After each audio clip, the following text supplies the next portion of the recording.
Hi, I'm Susan, and today we're going to talk about the foundational basics of painting, specifically the elements of form, which includes highlights and shadows.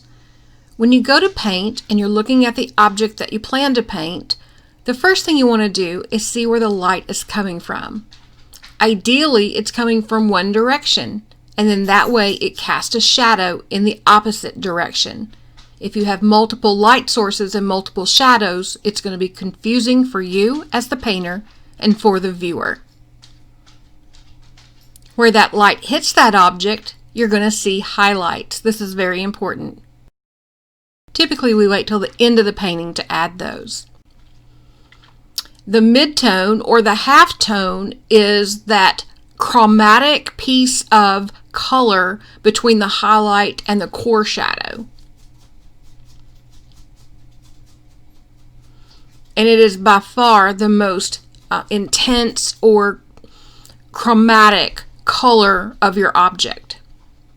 It's not washed out by the light, and it doesn't disappear in the dark.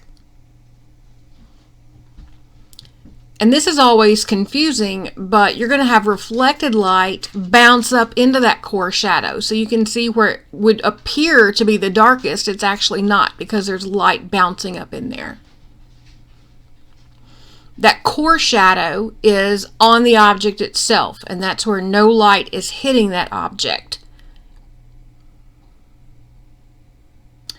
Now, this is not so important to learn, but if you're interested, the cast shadow is made up of several other shadows. The darkest part is the umbra, and then along the edge is a very light part called the penumbra, or the penumbra. And it's all these elements together that will take your flat two-dimensional shape and turn it into what looks like a three-dimensional form. Before proceeding, it would be best to go ahead and learn these 8 terms.